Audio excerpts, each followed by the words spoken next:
तो चलिए आज हम देखने वाले हैं वेक्टर का दूसरा क्वेश्चन। और क्वेश्चन में हमें दिया हुआ है find the resultant of three vector O A O B O C shown in the following figure. Radius of circle is R और ऑप्शन में दिया हुआ है A is equal to 2r, B में दिया हुआ है r into 1 plus root 2, C में दिया हुआ है r रूट 2, डी में दिया हुआ है r into root 2 minus 1। Figure में हमें दिया हुआ है ओ सी एक वेक्टर है, ओ एक वेक्टर है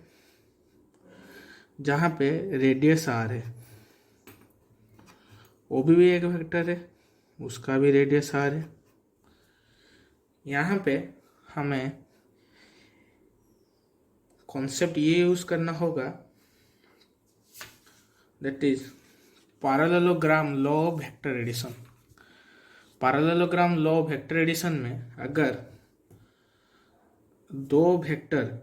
ए और बी अगर हमें दिया हुआ हो और उसके उन दोनों के बीच में एंगल थीटा हो तो रिजल्टेंट को हम कुछ इस तरह लिखते हैं R vector equal to A vector plus B vector, जहाँ पे ए प्लस बी को वेक्टोरिकली ऐड किया जाता है जिसका वैल्यू है A square plus B square plus 2ab cos of theta, जहाँ पे theta angle between A and B है। तो इसका पहला केस ये है अगर angle between A and B is 0 degree. इसका मतलब यह है कि अगर दोनों के बीच में एंगल 0 हो, क्या मतलब यह है कि अगर दोनों पैरेलल हो कुछ इस तरह, या दोनों एक ही प्लेन में हो और ऊपर नीचे हो कुछ इस तरह, या दोनों आगे पीछे हो लेकिन पैरेलल हो, तो यहाँ पे हमें वेक्टोरिकली नहीं अलजेब्रिक एडिशन करना होगा जहाँ पे रिजल्टेंट का वैल्यू ए प्लस बी के सम के बराबर आ जाएगा और वो रिजल्टेंट का मैक्सिमम वैल्यू बोला जाता है, वो रिजल्टेंट का मैक्सिमम वैल्यू बोला जाता है। तो यहाँ पे अगर ये तो पहला केस है, दूसरा केस ये वाला है जहाँ पे एंगल हमें दोनों के बीच में 90 डिग्री दिया हुआ है। चलो ओसी एंड ओ ए के बीच में थीटा इज 90 डिग्री,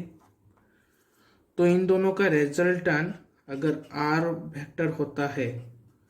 तो इसे हम लिख सकते हैं ओ सी वेक्टर प्लस ओ ए वेक्टर। तो इसे इस तरह लिखा जा सकता है ओ सी वेक्टर का स्क्वायर प्लस ओ ए वेक्टर का स्क्वायर प्लस 2 ओ सी इंटू ओ ए कोस थीटा, जहाँ पे ओ सी को आर स्क्वायर बोला जाता है, ओ ए को भी आर स्क्वायर बोला जाता है और 2 into O C R O A R cos theta यहाँ पे 90 डिग्री और कोस 90 डिग्री का वैल्यू 0 होता है बेसिक मैथमेटिक्स। तो यहाँ पे इस टर्म का वैल्यू 0 पुट करें तो R square plus R square का रूट ओवर, तो यहाँ पे आ जाएगा 2r स्क्वायर का रूट ओवर तो r रूट 2।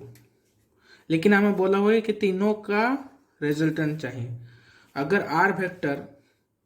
OC और OA का रिजल्टेंट है तो इस फिगर में हम देखें तो OC और OA का रिजल्टेंट पैरेललोग्राम लॉ के हिसाब से इन दोनों के बीच में आएगा और इसका मैग्नीट्यूड इक्वल है तो इन दोनों के बाइसेक्टर पे आएगा कुछ इस तरह आर वेक्टर। यहाँ पे आर वेक्टर और बी वेक्टर दोनों के बीच में एंगल 0 डिग्री है, तो ये इसका नेट रिजल्टेंट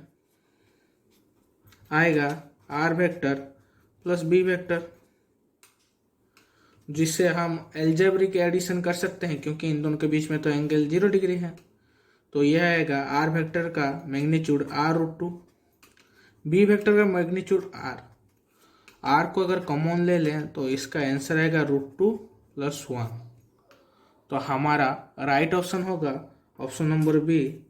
थैंक यू।